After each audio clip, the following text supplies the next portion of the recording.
Phone waiting পেয়ে যখন অয়ন বর্ষাকে জিজ্ঞেস করলো ফোন ওয়েটিং কেন, বর্ষা তখন বিরক্ত হয়ে বলল, তুমি কি আমাকে সন্দেহ করো? মামা ফোন দিয়েছিল, আমার প্রচন্ড ঘুম পাচ্ছে, সকালে প্রাইভেট আছে, এই বলেই ফোনটা কেটে দিল বর্ষা। 2 বছরের রিলেশন ওদের। অয়ন প্রচন্ড ভালোবাসে বর্ষাকে। ইদানিং বর্ষার ফোন বেশিরভাগ সময় ওয়েটিং থাকে। অয়নের সাথেও বেশি কথা বলে না। সব মিলিয়ে দৈনিক 5 থেকে 10 মিনিট কথা হতো ওদের। কথা বলা শুরু করলে বিভিন্ন রকমের বায়না, বই পড়বো, ঘুম আসে, আম্মু আসতেছে, আরো অনেক কিছু বলতো। এইসব ব্যাপারগুলোতে অয়ন প্রচন্ড রকমের মানসিক আঘাত পেলেও বর্ষার কাছে মুখ ফেটে কিছু বলার সাহস পাচ্ছে না। এটা সেটা ভাবতে ভাবতেই ঘুমিয়ে পড়ল অয়ন। মাঝরাতে হঠাৎ ঘুম ভেঙে গেল। কি মনে করে জন্য বর্ষাকে ফোন দিল অয়ন। বর্ষার নাম্বারটা এত রাতে ওয়েটিং পেল সে। মনে হয় বুকের পাঁজর ভেঙে গেল অয়নের।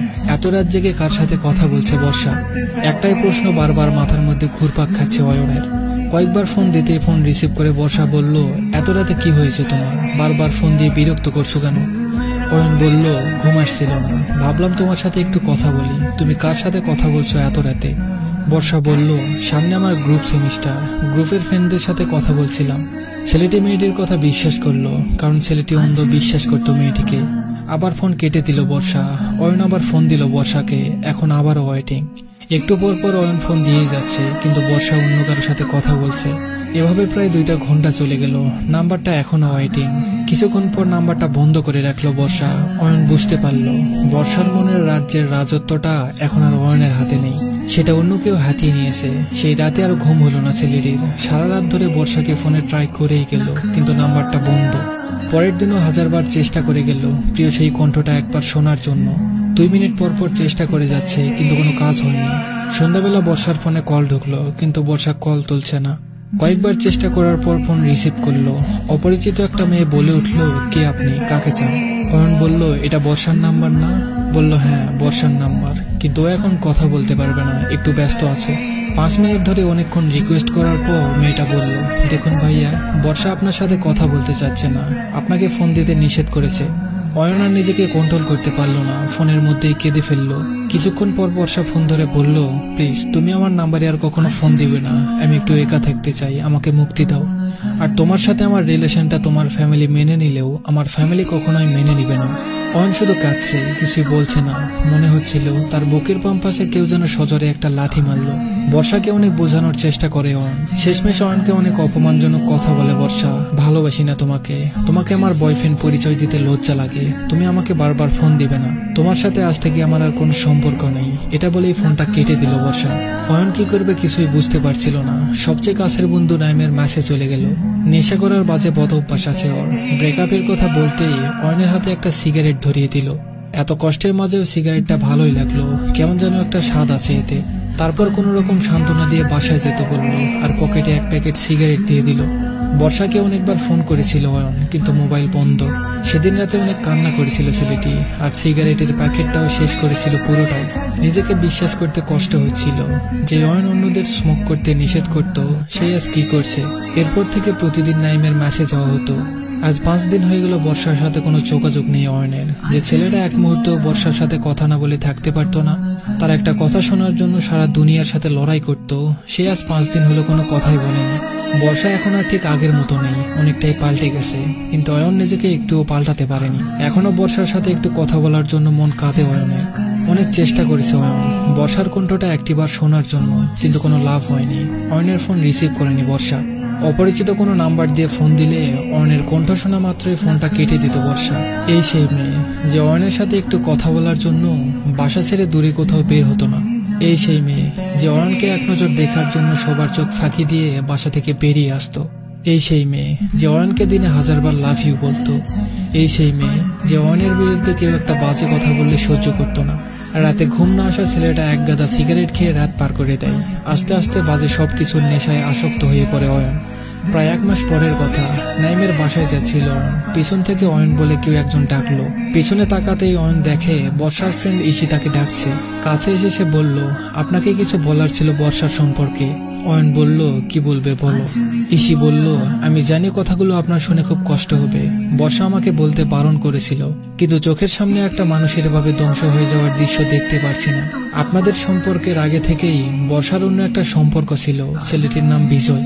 বিজয়ের সাথে বর্ষার একবার অনেক ঝগড়া হয়, তখন বর্ষা আপনার সাথে সম্পর্কে জড়িয়ে যায়। কিছুদিন পর ওদের আবার সম্পর্কটা আগের মতো চলতে থাকে। এরপর থেকে আপনার সাথে কি হয়েছে সেটা তো আপনি ভালোই জানেন। মুহূর্তের মধ্যেই অয়নের চোখ দিয়ে পানি গড়িয়ে পড়ে, নেশার মাত্রা আরো বেড়ে গেল। এভাবে চলতে লাগলো। কিছুদিন পর বাসায় ফিরতে অয়নের মা বলল, ইসি এসেছিল, তোর কিছু কাগজ নিয়ে গেল, পরে দিয়ে যাবে বলল। রুমে ঢুকে অয়ন দেখতে পেল টেবিলের উপর মার্কশিট আর অ্যাডমিট কার্ড মিসিং। রাত 10টার দিকে ফোন আসে অপরিচিত একটা নাম্বার থেকে। ফোন রিসিভ করে ঘুমার নেশার ঘরে কি যেন বলেছিল অয়নের নিজেরই মনে নেই। পরদিন বাসায় এসে ইসি একটা ভর্তি রিসিভ অয়নের হাতে দিল আর বলল, দুজনেই ভর্তি হয়ে গেলাম কলেজে। ইসি ভালো ছাত্রী ছিল, চাইলেই পাবলিক ভার্সিটিতে পড়তে পারত, কিন্তু অয়নের জন্য এই প্রাইভেট ভার্সিটিতে ভর্তি হয়। অয়নের মায়ের মন জয় করে নিয়েছিল ইসি একদিনই। এর মধ্যেই ইসি অয়নকে তুমি করে বলা শুরু করে দিয়েছে। ক্লাস শুরু হওয়ার পর অয়নকে ফোন করে একসাথে নিয়ে যেত। ভার্সিটিতে অয়নকে অনেক বোঝাতে থাকে নেশা ছেড়ে দিয়ে নতুন করে বাঁচার জন্য, কিন্তু অয়ন সেটা পারবে না। এভাবেই চলতে থাকে। অয়নের জন্মদিন চলে আসে। ইসি অয়নকে একটা গল্পের বই উপহার দেয়, আর তার প্রথম পৃষ্ঠায় বড় করে লাল অক্ষর দিয়ে লেখা ছিল, আমি তোমাকে ভালোবাসি।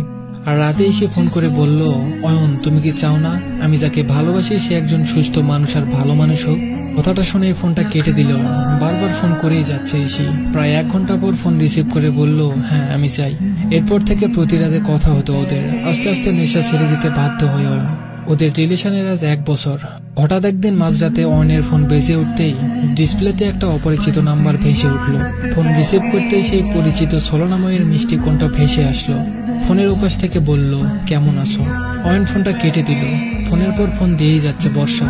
অনেকটা বিরক্ত হয়ে শেষমেশ ফোনটা রিসিভ করে অয়ন। ফোন রিসিভ করতেই বর্ষা বলে উঠল, প্লিজ অয়ন ফোনটা কাটবে না, আসলে আমি তোমার সাথে অনেক বড় অন্যায় করে ফেলেছি, প্লিজ আমাকে ক্ষমা করে দাও। অয়ন বলল, আর কিছু কি বলার আছে তোমার? বর্ষা বলল, হ্যাঁ, তুমি কি এখনো আমাকে ভালোবাসো? অয়ন বলল, আমি ভালোবাসলেই কার কি চাই আসে, কেউ তো আর আমার ভালোবাসার মূল্য দিতে জানে না। বর্ষা বলল, আমি বুঝতে পারিনি কাকে কাছে রাখার দরকার আর কাকে দূরে রাখার দরকার, কিন্তু এখন আমি বুঝতে পেরেছি তোমার মতো করে আমাকে আর কেউ ভালোবাসতে পারবে না। আমাকে আবার নতুন করে ভালোবাসার সুযোগটা দিবে। অয়ন বর্ষাকে অনেক ভালোবাসতো, তাই সে তার কথাই গলে গেল। বর্ষা বলল, কাল সকাল 10টায় পার্কে এসো। কিন্তু অয়ন ভাবছে ইসির কথা, ইসিকে এখন কি বলবে। সকাল 10টায় অয়ন পার্কে গিয়ে দেখে বর্ষা অয়নের জন্য অপেক্ষা করছে হাতে লাল গোলাপ নিয়ে। দেখা করা, কথা বলা, একসাথে ঘোরাফেরার মধ্যে দিয়েই ওদের ভাঙা সম্পর্কটা আগের মতো হয়ে গেল। অয়ন বুঝতে পারলো বর্ষা অয়নকে এখন সত্যি অনেক ভালোবাসে। ইসির সাথেও অয়নের সম্পর্ক চলছে, কিন্তু কেউ কারোটা জানে না। অয়ন ব্যাপারটা লুকিয়ে রাখে, কারণ হৃদয় ভাঙা যে কতটা কষ্টের তা অয়ন বুঝতে পেরেছে। এই কষ্টটা অয়ন ইসিকে দিতে চায় না। ইসিতে অয়নকে নতুন করে বাঁচতে শিখিয়েছে। ইদানিং বর্ষা অনেক পাগল অয়নের জন্য। অয়নের উপর বর্ষার কেয়ারিং আর ভালোবাসা যেন কোনো কমতিই নেই। এভাবেই চলছিল ওদের সম্পর্কটা। কিন্তু হঠাৎ একদিন বর্ষার বাবা বর্ষার বিয়ে ঠিক করে ফেলে। বর্ষা কি করবে কিছুই বুঝতে পারছিল না। বর্ষা অয়নকে বলল, চলো আমরা পালিয়ে যাই। অয়ন বলল, ঠিক আছে। সব প্ল্যান মতো বর্ষা বিয়ের আগের দিন বাসা থেকে বের হয়ে স্টেশনে অয়নের জন্য অপেক্ষা করছিল। কিন্তু এ কি, অয়ন তো আসছে না। অয়নের ফোন বন্ধ। ঘন্টার পর ঘন্টা অপেক্ষা করতে করতে প্রায় সন্ধ্যা নেমে এলো, কিন্তু অয়নের কোনো খোঁজ খবর নেই। এদিকে অয়ন আর ইসিকে খুঁজে পাওয়া যাচ্ছে না। সন্ধ্যার পর অয়নের বাসার সামনে একটা রিক্সা থামতে দেখা গেল। 2টা লোক রিক্সা থেকে নেমে অয়নের বাসার মধ্যে প্রবেশ করলো। ওই দুজনই হলো অয়ন আর ইসি। অয়নের পরনে ছিল একটা পাঞ্জাবি আর ইসির পরনে ছিল একটা লাল শাড়ি। আজকেই ওরা বিয়ে করেছে। ওই দিন অয়ন একটা ফেসবুক স্ট্যাটাস দিয়েছিল, আমি কি করে তোমাকে ক্ষমা করি বলো? তোমাকে ক্ষমা করলে একটা নিষ্পাপ মেয়েকে সারা জীবন কাঁদতে হবে।